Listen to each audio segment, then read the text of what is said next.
Il est 13h sur Radio Anthropocène. Je rappelle que tous les contenus de Radio Anthropocène sont à retrouver sur le site radio-anthropocène.fr et sur toutes les plateformes de podcast. Nous retrouvons maintenant les étudiants du Master Aube de l'Université Lyon 1 pour un entretien de présentation des cours publics de l'école urbaine de Lyon. Et on commence avec David Lafleuriel et Charlotte Mignana qui ont enregistré un entretien avec Olivier Hamon sur son cours Inversion, naviguer à contre-courant dans un monde incertain. Radio Anthropocène. Bonjour à toutes et à tous, nous sommes sur Radio Anthropocène pour notre série d'entretiens dédiée aux cours publics de l'école urbaine de Lyon. Pour présenter l'invité du jour, laissez-moi vous conter une courte fable darwinienne où deux gazelles broutent dans la savane africaine quand soudain un lion affamé surgit. Affolée, la première gazelle dit à l'autre « Jamais nous ne pourrons courir plus vite que lui ». Cynique, la seconde lui répond « Pour lui échapper, il me suffit de courir plus vite que toi ». Qui dit fable dit morale, alors est-ce que la morale de cette histoire est qu'il faut faire le choix de la sous-optimalité ? On tient peut-être là la question qui va nous intéresser pour ces prochaines minutes. Ce n'est pas sur les gazelles, mais bien sur les plantes que notre invité du jour travaille. Olivier Hamon, vous êtes chercheur au laboratoire de reproduction et développement des plantes à l'École normale supérieure de Lyon. Vous avez publié de nombreux articles scientifiques à la frontière entre biologie, physique et modélisation informatique, notamment sur la forme des plantes et la biophysique associée. Et aujourd'hui, vous êtes là pour nous parler de ce que vos recherches sur les plantes nous disent de l'Anthropocène. Bonjour Olivier Hamon. Bonjour. Alors, commençons tout de suite. Première question.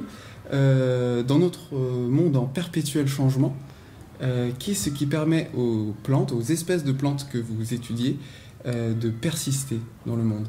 Alors, moi, du coup, dans mon travail sur les plantes, je travaille vraiment sur une plante modèle. Donc, je n'ai pas une grosse connaissance de la diversité des plantes. C'est plutôt les mécanismes fondamentaux, plutôt moléculaires, plutôt cellulaires, physiologiques, biophysiques, d'une plante modèle qui est conservée chez toutes les plantes. Mais en fait, ce qu'on trouve, c'est que dans un monde fluctuant, dans un monde changeant, les plantes, en fait, ont développé des stratégies d'adaptation, et voire même plus d'adaptabilité. C'est-à-dire qu'elles sont tout le temps capables de s'adapter à l'imprévisible. Et ça, c'est là qu'il y a des leçons pour nous, évidemment, à apprendre dans un monde fluctuant. Mais c'est assez fascinant, en fait. On se rend compte que les plantes font des choses qu'on pourrait croire inutiles. Des racines en trop, des feuilles en trop, enfin, je sais pas, voilà, beaucoup de gâchis, etc. Et en fait, on se rend compte que tout ça, finalement, ça sert la communauté, l'écosystème, les cycles, la nature, etc. Donc, en fait, c'est juste ça, déjà, c'est une adaptation à un monde fluctuant, quoi. D'accord, okay. Très bien. Et du coup, à quel point ces observations faites sur du coup, votre modèle biologique sont extrapolables au reste du vivant et donc à l'homme, c'est-à-dire est-ce qu'on l'observe dans plusieurs taxons ou plusieurs groupes et est-ce que c'est un mécanisme qui se répète Oui, alors c'est ça qui est extraordinaire. Alors c'est un petit peu l'intérêt de descendre à l'échelle moléculaire et cellulaire, c'est qu'on tombe sur des mécanismes qui sont plus facilement conservés dans tous les règnes. Et donc en fait, ce que je raconte dans mes cours publics sur l'adaptabilité du vivant, sa résilience, sa robustesse, sa sous-optimalité, c'est conservé chez les bactéries, chez les archées, chez les champignons, chez les plantes, chez les animaux, absolument partout. Les cellules de votre corps fonctionnent comme ça. Elles vont plutôt contre la performance pour créer de l'adaptabilité. Et ça, c'est très conservé. D'accord. Et juste petite question de curiosité, votre modèle du coup sur lequel vous travaillez, Ah oui, je ne l'ai pas dit, c'est la plante Arabidopsis thaliana, donc la fameuse arabette des dames, qui est un petit peu la souris de tous les labos qui travaillent sur les plantes, quoi, ou la drosophile, l'équivalent, hein, le modèle planétaire de la plante, quoi. D'accord, très bien. Donc du coup, enchaînons. Troisième question. À quel point... pardon. Excusez-moi. En quoi vous y voyez, donc du coup, dans le cadre de l'école de l'Anthropocène, si on revient un peu plus sur des questions liées à l'Anthropocène, en quoi est-ce que l'on pourrait voir un parallèle entre les mécanismes que vous mettez en évidence dans le vivant et les mécanismes qui qui sous-tendent notre système socio-économique. Alors c'est là que c'est intéressant, enfin pour moi en tout cas, c'est qu'en creusant dans la biologie, en fait, on trouve tous ces mécanismes, tous ces principes de résilience, de robustesse, d'adaptabilité, comme j'ai dit. Et en fait, quand on compare à nos systèmes socio-économiques, eh ben, on les trouve extrêmement fragiles, extrêmement vulnérables. La crise Covid a été un exemple vraiment très clair, quoi. Le système s'est arrêté d'un seul coup, on n'avait plus accès à des médicaments, enfin encore aujourd'hui d'ailleurs, hein, de Iprane, voilà, des antibiotiques. Donc on se rend compte que le système socio-économique qu'on a inventé, qu'on a créé, c'est un peu une fiction en fait, c'est la fiction de la stabilité. Mais en fait c'est une stabilité locale à court terme qui crée de l'instabilité à long terme. Et c'est là qu'il va falloir qu'on change les choses, quoi, forcément. D'accord, très bien. Mais du coup, est-ce que on pourrait parler sur l'impasse de notre système socio-économique? Qu'est-ce qu'on a à apprendre? Enfin, le parallèle vraiment sur l'impasse. Oui, pardon, plus sur les solutions du coup. Qu'est-ce qui peut... en fait, alors ce qu'on voit en fait, c'est que le constat en fait, sans même être biologiste, on se rend compte qu'on est allé trop loin dans l'optimisation. On pourrait le dire comme ça. Plus on optimise, plus on fragilise. Et du coup, la fragilité de notre système socio-économique actuel, cette fragilité, c'est une cause de l'optimisation, c'est une cause de l'excès de performance. Alors, quand on regarde les êtres vivants, les plantes comme les autres, ce qu'on voit, c'est que tous ces êtres vivants, ils ne sont pas du tout allés dans la performance. On peut un peu avoir cette idée, justement, vous citiez Darwin, que si on lit Darwin de façon très superficielle, on se dit « Ah oui, c'est qu'une question de performance ». Non, en fait, c'est une question de robustesse, c'est-à-dire c'est plutôt comment les organismes vivants arrivent à survivre malgré les fluctuations. Et ça, c'est une leçon de robustesse. Et la robustesse des êtres vivants, et c'est là qu'il y a la leçon essentielle pour moi du vivant, la robustesse du vivant, donc comment on maintient le système stable malgré les fluctuations. Cette robustesse, elle se construit contre la performance. Il faut aller contre la performance pour faire quelque chose de robuste. Il faut mettre du jeu dans les rouages, il faut plutôt des lenteurs, des incohérences, d'hétérogénéité. Toutes ces contre-performances, ça crée du jeu dans les rouages, des marges de manœuvre, et au final, de la robustesse. Et donc c'est là qu'il y a une leçon, quoi. D'accord. Et donc, il faudrait appliquer... Enfin, la leçon qu'on pourrait prendre, ce serait appliquer les mécanismes qu'on observe dans notre façon de vivre, dans nos... Ah, c'est très général. En fait, alors après... je ne suis pas en train de dire qu'il faut tout... c'est carrément autre chose. Hein. Mais c'est plutôt l'idée, c'est en tout cas de questionner le monde dans lequel on est, qui est le monde du burn-out, quoi, plus ou moins. C'est qu'on est tellement dans la performance qu'en fait, ça devient vraiment toxique, à tout point de vue. Toxique pour la santé mentale des humains, toxique pour les écosystèmes, toxique même pour l'économie, en fait. Hein. Ça devient fragile de tous les côtés. Et là où pour moi, c'est une révolution culturelle profonde, c'est qu'en effet, ça touche tout.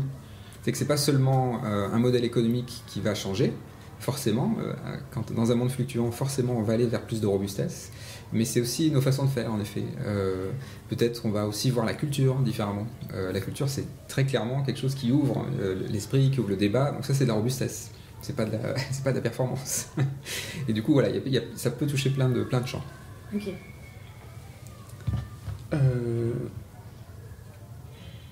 Très bien, pardon. Mais du coup, si je comprends bien, actuellement, on serait du coup dans un système socio-économique qui prônerait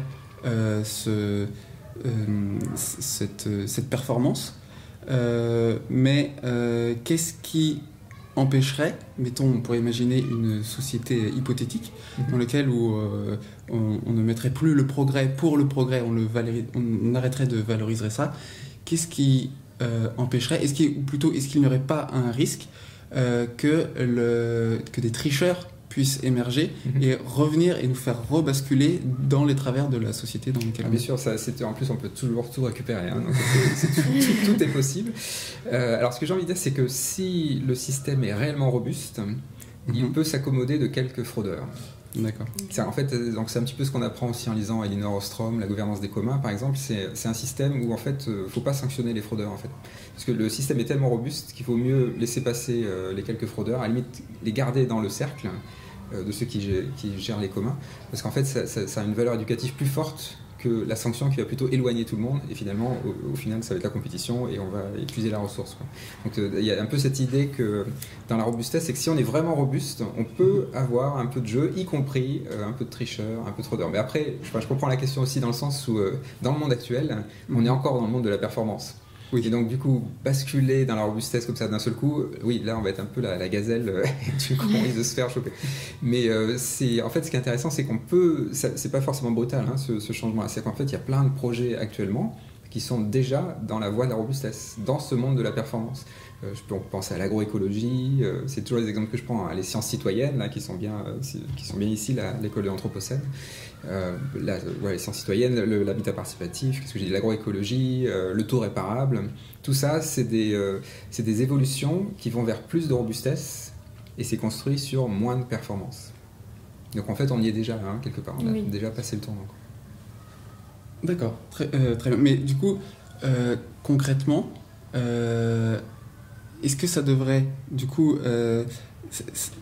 c'est un message qu'il faudrait faire passer au niveau politique, ou est-ce que c'est déjà des choses qu'on peut, dans notre quotidien, mettre en application Alors, j'ai envie de dire les deux. C'est qu'en fait, c'est quelque chose qu'il faut faire passer au monde politique, qui est absolument, certains politiques, obnubilés par la performance. Les histoires d'efficacité, d'efficience, de compétitivité, tout ça, c'est des valeurs très très positives, de croissance, etc. Alors que ça, c'est adapté à un monde stable. Donc, ce qui n'est pas du tout notre cas, hein. On est dans un monde instable, fluctuant, et qui va fluctuer encore plus. Donc, il y a un travail d'éducation à faire dans les sphères politiques, pour un petit peu dire que le monde a changé, va encore plus changer à l'avenir, et du coup, la performance, c'est une impasse. Donc il y a un côté politique, mais il y a aussi le côté, et à la limite, j'ai plus confiance en ça, à l'échelle territoriale, locale. C'est-à-dire que si nous, on change, et quand je dis nous, hein, c'est pas forcément individuellement, mais c'est à l'échelle du groupe. Si dans le groupe, une association, un village, une ville, commence à avoir des initiatives locales plutôt robustes, il y aura des retours immédiats. Je prends un exemple tout simple, hein, c'est la commune de Monsanto, qui fait une régie municipale agricole. D'accord. Et ben là, ça c'est de la robustesse tout simple. En fait, c'est une ville, une petite ville, qui décide de produire ses aliments pour ses écoles localement, sur son terrain. Du coup, là, il y a plein de valeurs ajoutées, éducation des enfants, etc. Enfin, donc c'est tout un système, quoi, qui fait de la robustesse sociale en plus de la robustesse alimentaire, hein, finalement, parce que là, du coup, ils contrôlent la qualité des aliments. Mais c'est encore plus loin, c'est-à-dire que vu qu'ils ont été pionniers, maintenant, ils sont un peu le démonstrateur français de ce que c'est qu'une régie municipale agricole. Et donc, il y a plein de villes qui viennent les voir pour voir comment faire.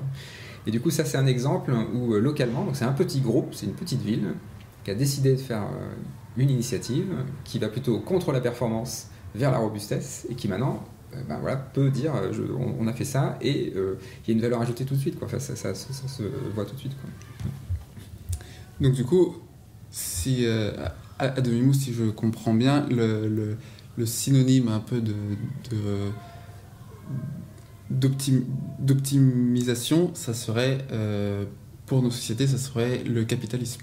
Il y a très clairement un lien au capitalisme, mais j'ai envie de dire que cette histoire de bascule de la performance à la robustesse, ça va même au-delà du capitalisme. C'est qu'en fait, il y a un petit côté...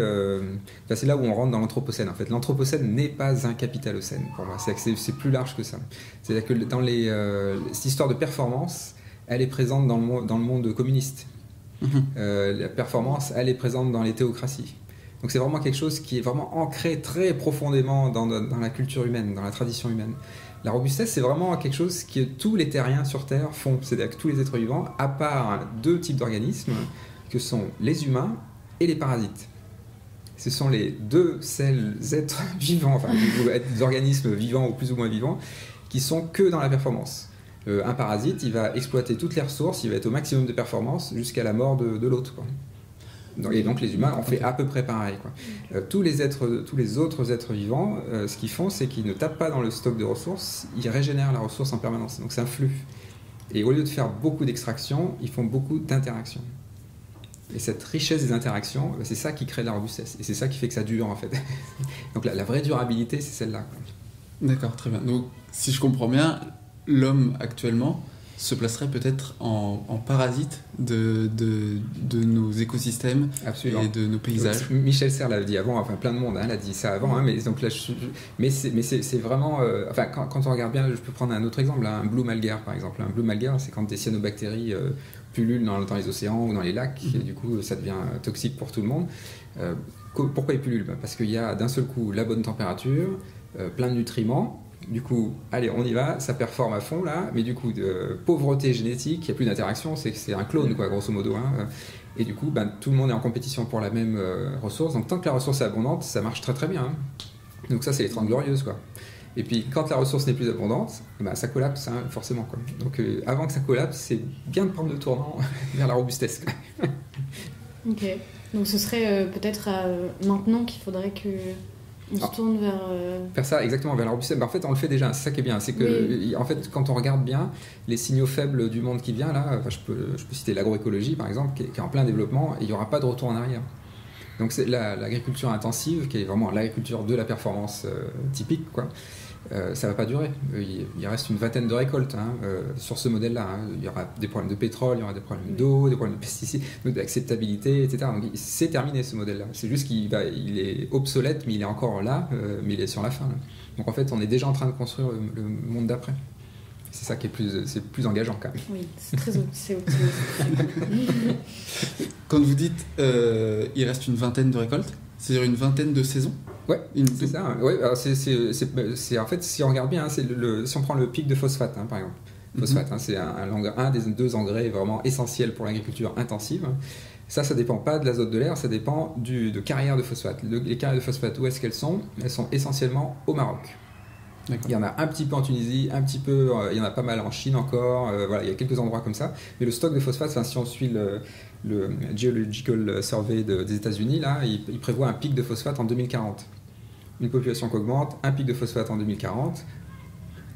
Ça va être compliqué. En plus, si tout le phosphate est au Maroc, enfin l'essentiel du phosphate est au Maroc, il suffit que le Maroc décide de fermer la frontière, là c'est une fragilité géopolitique énorme. Donc de toute façon, si on prend juste le phosphate, mais si on prend l'exemple de l'eau, vous avez vu le Pakistan qui s'est transformé en rivière il y a quelques mois, il y a des tas de terrains qui seront plus arables. Donc de toute façon, c'est terminé cette histoire il va falloir préserver les sols, faire de l'agroforesterie, enfin c'est tout un autre modèle. Quoi. Mais on y est, hein, enfin ça commence. Donc, quelque part, la robustesse, ça serait arrêter le mythe de la croissance et embrasser la décroissance. Voilà, alors ce que j'aime bien avec la robustesse, c'est que quand on dit il faut arrêter la croissance, il faut aller vers la décroissance, en fait, on y va dans la décroissance. Il n'y a pas le choix, hein. On va forcément redescendre, parce qu'on a dépassé les limites planétaires, donc on va forcément redescendre. Le problème, c'est que décroître, être sobre, ralentir, ça ne motive pas. Il n'y a personne qui veut décroître, il n'y a personne qui veut ralentir, et au fond, il y a pour moi peu de gens qui veulent être sobres réellement. Quoi. Ce que j'aime bien dans la robustesse, c'est que c'est quelque chose qui est positif. C'est-à-dire qu'en fait, c'est la solution opérationnelle pour durer.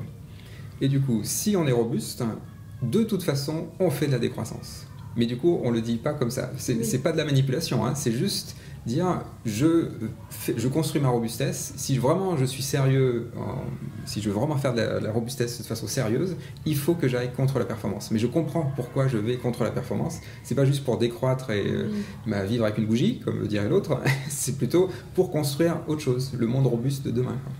Ok. D'accord. Ça permet de rendre un peu plus sexy, je pourrais dire, la décroissance, c'est ce qu'on veut. Ok. Exactement. Enfin, en tout cas, ça la rend surtout opérationnelle. La décroissance, il y a vraiment un blocage. Quoi. Que je pense qu'il y a peu de gens qui vraiment veulent s'engager dans la décroissance. Même si, comme je disais, on va de toute façon y aller. Mais avec la robustesse, voilà, ça permet de... Mais comme tu dis, oui, c'est de dire que c'est sexy. Oui, ça permet de... Ok. Eh bien, super. Merci beaucoup à vous, Olivier Amand. On rappelle que vous êtes chercheur au laboratoire de reproduction et développement des plantes à l'ENS de Lyon et que vous conduisez aussi des actions de formation sur la nouvelle relation de l'humanité à la nature avec l'Institut Michel Serres. On peut vous retrouver aussi du coup sur le livre Manifeste pour une santé commune avec les éditions Utopia en ce moment ou en mai, ça sortira en mai. Ok, en mai, très bien.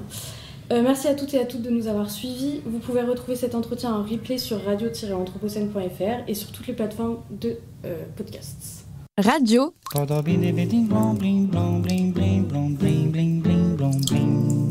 à l'école de l'Anthropocène.